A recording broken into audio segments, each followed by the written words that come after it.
呢一集會講解2018年 DSE Geography MC 第35題。Affect effectiveness, setting up a natural reserve, conserve tropical rainforests。即使有一個自然保育區，但佢有好差嘅管理質素，啲員工收到啲賄賂，而繼續俾其他人自由咁斬樹，破壞個熱帶雨林。所以選項一嘅管理質素係會影響個自然保育區嘅效用，而選項二都關事，因為有當地社群嘅支持，落實自然保育區嘅法律就會容易啲，令到嗰一區就會有好啲嘅保障，更有效咁保育熱帶雨林。選項三，保護區面積都會影響熱帶雨林保育嘅效果。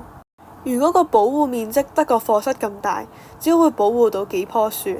保育區以外嘅地方就可以繼續俾人斬樹，咁保育熱帶雨林嘅效果就唔夠明顯。相反，如果個保護面積係超大，